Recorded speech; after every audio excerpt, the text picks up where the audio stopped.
మాట్లాడవలసిందిగా కోరుతున్నాను. అందరికీ నమస్కారం.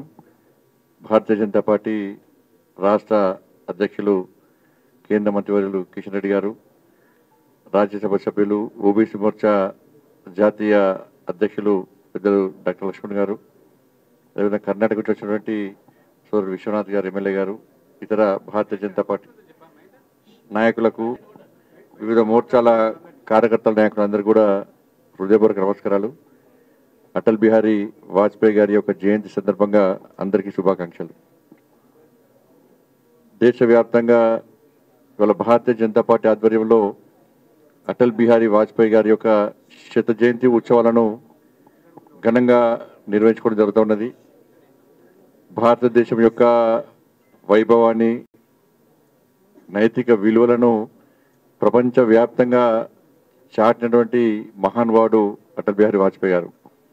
ఇంతకుముందు పెద్దలు లక్ష్మణ్ గారు చెప్పినట్టు ఇలా భారతీయ జనతా పార్టీ కార్యకర్తలకే కాకుండా ఈ దేశ ప్రజలకు ఒక స్ఫూర్తి ప్రదాత అటల్ బిహారీ వాజ్పేయి గారు. అందుకే అటల్ బిహారీ వాజ్పేయి గారి జయంతి సందర్భంగా రాజకీయాలకు అతీతంగా అన్ని పార్టీల నాయకులు వారిని స్మరించుకోవడం, వాళ్ళని తలుచుకోవడం, వారిని స్ఫూర్తిగా తీసుకొని ముందుకు సాగడం, అటువంటి ఒక గొప్ప మహనీయుడు అటల్ బిహారీ వాజ్పేయి గారు. కాబట్టి దేశం యొక్క శక్తిని, సామర్థ్యాలను ప్లస్ అభివృద్ధి విషయంలో కూడా ఒక స్ఫూర్తిదాయకమైన పాత్ర పోషించి రాబోయే తరాలను కూడా ఆలోచించే విధంగా చేసినటువంటి ఒక గొప్ప వ్యక్తి అటల్ బిహారీ వాజ్పేయి గారు. కాబట్టి పోఖ్రాన్ అణుపరీక్ష విషయంలో కానీ, అభివృద్ధి విషయంలో, చతుర్భుజి హైవేస్ విషయంలో, అన్ని విషయంలో కానీ, గ్రామీణ సడక్ యోజన ఈరోజు గ్రామాలకు రోడ్ల సౌకర్యం కల్పించిందంటే అటల్ బిహారీ వాజ్పేయి గారు చూడండి. కాబట్టి పదవులకు ఆశపడకుండా ఇవాళ ఆ పరిస్థితుల్లో ఏఐడిఎంకే జయలలిత గారు మద్దతు ఉపసంహరించుకున్నప్పుడు కూడా ఇతర పార్టీల నాయకులు భారతీయ జనతా పార్టీకి వచ్చి మద్దతు తెలిపే ప్రయత్నం చేస్తున్నప్పుడు కూడా దాన్ని కాదని వాళ్ళ ప్రజల వద్దకే వెళ్తా అని చెప్పి తిరిగి ప్రజా తీర్పు కోరి అధికారులకు వచ్చినటువంటి గొప్ప మహనీయుడు అటల్ బిహారీ వాజ్పేయి గారు. కాబట్టి అప్పటి నుంచి ఇప్పటివరకు కూడా వారిని స్ఫూర్తిగా తీసుకొని మనం ముందు పోతున్నాం. డాక్టర్ శ్యామా ప్రసాద్ ముఖర్జీ, పండిత్ దీన్ దయాళ్ ఉపాధ్యాయ లాంటి ఆ మహనీయుడు యొక్క ఆలోచనకు అనుగుణంగా ప్రజాస్వామ్య ఫలాలు అట్టడుగు ప్రజలకు అందాలని చెప్పి ఒక లక్ష్యంతో వారు అయితే పిలుపునిచ్చారో దాన్ని తూచా తప్పకుండా అమలు చేసినటువంటి ఒక గొప్ప వ్యక్తి అటల్ బిహారీ వాజ్పేయి గారు. కాబట్టి ఆ మహనీయుని యొక్క జయంతి వేడుకలను జరుపుకోవడం చాలా సంతోషం. దాంతోపాటు బాబాసాహెబ్ అంబేద్కర్ గారిని స్ఫూర్తిగా తీసుకొని వారి యొక్క ఆలోచనకు అనుగుణంగా కూడా ఈరోజు మనం ముందు పోయే ప్రయత్నం చేస్తున్నాం. కాబట్టి ఇప్పుడు నరేంద్ర మోడీ గారి ప్రభుత్వం ఆనాటి వాజ్పేయి గారి యొక్క పాలనా దక్షతను చూసిన తర్వాత శ్యామప్రసాద్ ముఖర్జీ, దీన్ దయాళ్ ఉపాధ్యాయ, బాబాసాహెబ్ అంబేద్కర్, అటల్ బిహారీ వాజ్పేయి గారు ఇలాంటి మహనీయులను స్ఫూర్తిగా తీసుకొని ఇప్పుడున్నటువంటి నరేంద్ర మోడీ గారి ప్రభుత్వం ఏ విధంగా అనేక అభివృద్ధి సంక్షేమ ఫలాలు అందిస్తున్నదో అందరికీ తెలిసిందే.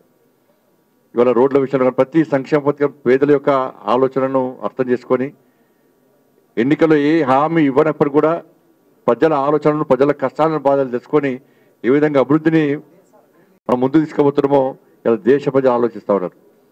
ఇవాళ నాటి కేసీఆర్ కానీ, నేటి రేవంత్ రెడ్డి గారు కానీ 70mm సినిమాలు, గ్రాఫిక్ సినిమాలు చూపెట్టి ఏ విధంగా ప్రజలు మభ్యపెడుతారో ఇలా తెలంగాణ సమాజం అర్థం చేసుకోవాలి. ఇవాళ రాష్ట్ర వ్యాప్తంగా, దేశవ్యాప్తంగా కాంగ్రెస్ పార్టీ యొక్క ఆలోచన విధానం మనం అర్థం చేసుకోవాల్సిన అవసరం ఉంది. ఇలా బాబాసాహెబ్ అంబేద్కర్ను స్ఫూర్తిగా తీసుకొని ముందుకు సాగుతున్న పార్టీ భారతీయ జనతా పార్టీ. కానీ దానికి భిన్నంగా ఈ రోజు అబద్ధాలు ఆడుతూ, లేనిపోని అబద్ధాలు సృష్టిస్తూ, అబద్ధాలు ప్రచారం చేయడంలో ఆస్కార్ కంటే పెద్ద అవార్డు ఉంటే ఇవ్వాల్సింది కాంగ్రెస్ పార్టీకి. అడుగడుగునా బాబాసాహెబ్ అంబేద్కర్ను అవమానించింది కాంగ్రెస్ పార్టీ. బాబాసాహెబ్ అంబేద్కర్ స్ఫూర్తిగా తీసుకొని ముందుకు సాగేది నరేంద్ర మోడీ గారి ప్రభుత్వం. ఇలా అంబేద్కర్ను 2 సార్లు ఎన్నికలు ఓడగొట్టింది కాంగ్రెస్ పార్టీ. 21 మందికి భారతరత్న ఇచ్చారు, నెహ్రూకి ఇచ్చుకున్నారు, ఇందిరాగాంధీకి ఇచ్చుకున్నారు తప్ప ఏ రోజు బాబాసాహెబ్ అంబేద్కర్కు భారతరత్న ఇవ్వాలని చెప్పి ఏ నోని కూడా ఆలోచించని పార్టీ కాంగ్రెస్ పార్టీ. ఇలా కనీసము సెంట్రల్ హాల్లో అంబేద్కర్ గారి చిత్రపటం పెట్టకుండా అవమానించింది కాంగ్రెస్ పార్టీ.